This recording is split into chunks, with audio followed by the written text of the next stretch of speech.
कि एक भाई यदि 14 वर्ष वनवास में रहता है तो दूसरा भाई महलों में भी वनवासी बन करके अपना जीवन गुजार दिया करता। क्या अमर इतिहास है किसी देश के पास ऐसी स्वामी भक्ति किसी देश के पास है कि अपने स्वामी के, अपने राजाओं के, राजपुत्रों की जान बचाने के लिए मेरे राजस्थान की पन्ना धाय अपने बेटे को कुर्बान कर दिया करती है कोई ऐसी? ध्यान रखिए, कहीं नहीं मिलेगा ये अमर इतिहास, केवल हिंदुस्तान में मिलता है। और मेरे पिता का माथा किसी के सामने ना झुके, इतना शौर्य वाली कोई बेटी धरती पर है तो मेरे हिंदुस्तान में है कि ऋषभ देव का माथा जगत में ना झुके तो ब्राह्मी सुंदरी आजीवन विवाह का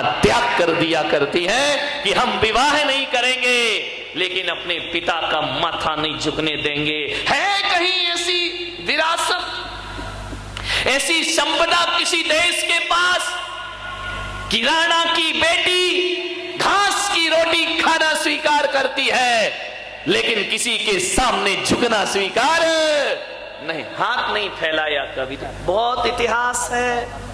यदि इतिहास के पन्ने पलटने बैठूं तो 71वीं की आजादी 72वीं आजादी हो जाएगी और भारत का इतिहास का गुणगान नहीं हो पाए। बहुत अमर इतिहास है मेरे देश के पास। हम वो देश के लोग जिसने कभी किसी की जमीन पर बुरी निगाह नहीं डाली, पड़ोसियों की तरह। क्या है, पड़ोसी के हाल बड़े गड़बड़ है, मांगते रहता है कश्मीर दे दो, कश्मीर दे दो, कश्मीर दे। अरे ऐसे मांग रहे, कश्मीर कोई प्लास्टिक का खिलौना है जो तुमको उठा के देते हैं? विचार कर, कश्मीर दे दो। मुझे तो समझ नहीं आता है, अमेरिका से कहता है पैसे दे दो, पैसे दे दो, जापान से कहता हथियार दे दो, हथियार दे दो, भारत से कहता है कश्मीर दे दो, कश्मीर दे दो। मुझे यार ऐसा लगता है कि पाकिस्तान जब हर किसी से मांगते ही रहता है तो फिर अपने झंडे पे चांद सितारे क्यों बनाए? कटोरे का निशान बना दे, सारी दुनिया तुझे दे देगी। ध्यान रख, मांगना दे तो कुछ नहीं सकता, ये दे दो वो दे दो, खुद से कुछ कमाया नहीं जाता है, दूसरों के स्वर्ग पे निगाह रखा करते हैं। ध्यान रखिए, विचार करना है आपको, कैसे दे दे कश्मीर? आज ये पुलक सागर नहीं बोल रहा है, ध्यान रख। आज मैं कोई संत की हैसियत से प्रवचन नहीं कर रहा हूं, इस देश का संत हूं, इस देश में रहता हूं तो राष्ट्र के प्रति भी मेरी कोई भक्ति और दायित्व हुआ करता है। ध्यान रखिए, एक पत्रकार ने मुझसे पूछा कि राष्ट्र बड़ा होता है, धर्म बड़ा होता है या समाज बड़ी होती है? मैंने कहा दुनिया की परिभाषा कुछ भी हो लेकिन पुलक सागर कहता है कि यदि मेरे लिए व्यक्तिगत पूछा जाए तो ना धर्म बड़ा होता है ना समाज बड़ी होती है, सबसे बड़ा होता है तो राष्ट्र हुआ करता है। क्योंकि राष्ट्र सुरक्षित है तो धर्म सुरक्षित है और धर्म सुरक्षित है तो समाज। राष्ट्र भक्ति से बड़ा और कोई चीज नहीं हुआ करती, सबसे बड़ी देशभक्ति हुआ करती है। मान्यवर, राष्ट्र से बड़ा क्या होगा? तो मैं आज राष्ट्र के लिए बोलूंगा, देश के लिए बोलूंगा। आज मैं धार्मिक नहीं, मेरे हृदय में देशभक्ति का जज्बा जागृत है। ध्यान रखिए, कश्मीर दे दो, कश्मीर दे दो। अरे कश्मीर भारत की तकदीर है भाई, ध्यान रखना, कश्मीर भारत की तकदीर है। और जरा उनसे पूछो, पाक के नापाक लोगों से, कि कोई अपनी तकदीर किसी को दे सकता है क्या? बताइए, कोई अपनी तकदीर किसी को नहीं दे सकता है। मान्यवर, भारत वो देश है जो किसी के जमीन के टुकड़ों पर अपनी निगाह नहीं डालता है। अरे पाकिस्तान वालों से कहना, तुम्हारे पास तो रहने के लिए जमीन भी नहीं थी, खाने के लिए रुपए नहीं थे, मेरे भारत ने तुम्हें रुपए दिए हैं खाने के लिए, घर बसाने के लिए, जमीन। तुम्हारा है क्या? जो है वो हमारा है। ध्यान रखिए, विचार करना है आपको। चाइना अभी चिल्ला रहा है, मुझे समझ नहीं आता है।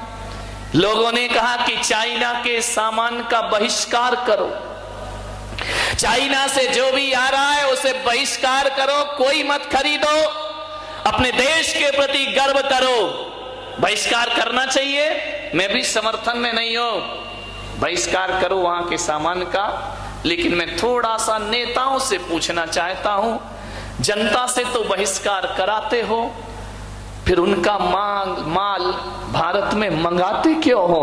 यदि मंगाना बंद कर दो तो जनता को बहिष्कार करने की कोई जरूरत नहीं है। मंगाया भी जाता है, चाइना में होली नहीं मंगाई जाती, लेकिन रंग चाइना से आता है हमारे यहाँ। चाइना में दिवाली नहीं मनाई जाती, पटाखे दिवाली के यहाँ आते हैं।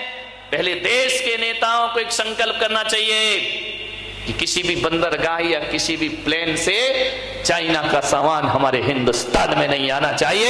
यदि भारत चाइना से सामान लेना बंद कर देगा, सब हेकड़ी भूल जाएगा चाइना। ध्यान रखना, आज हमारे कितना भी बड़ा बना हो, दादा बन के घूम रहा हो, यदि हम सामान नहीं लेंगे ना तो 2 वक्त की रोटी का इंतजाम चाइना के पास नहीं हो पाएगा। ध्यान रखिए मान्यवर, क्या करेंगे? विचार करना है। मेरा देश वो देश जिसने किसी की जमीन पर निगाह नहीं डाली। हम तो वो लोग हैं, यदि लड़ते हैं तो जमीन के टुकड़ों के लिए नहीं लड़ते, अपनी आन बान और शान के स्वाभिमान के लिए भारत युद्ध किया करता है। मैं आपसे इतना ही निवेदन करना चाह रहा हूं, प्रधानमंत्री लाल बहादुर शास्त्री जिन्होंने पाकिस्तान जीता, श्रीमती इंदिरा गांधी जिन्होंने बांग्लादेश जीता, श्री रामचंद्र जिन्होंने लंका जीती, कृष्ण ने मथुरा जीती। ध्यान रखिए, इतिहास पर दृष्टि डालिए। कृष्ण ने मथुरा जीती, राम ने लंका जीती। लेकिन ये लंका जीती, मथुरा जीती तो इसलिए नहीं जीती कि हमें उनकी कुर्सियां चाहिए थी। राम ने लंका जीती और विभीषण को वापिस लौटा दी। कृष्ण ने मथुरा का राज्य कंस से जीता और वापिस लौटा दिया। इंदिरा गांधी ने बांग्लादेश जीता और बांग्लादेशियों को वापिस दे दिया।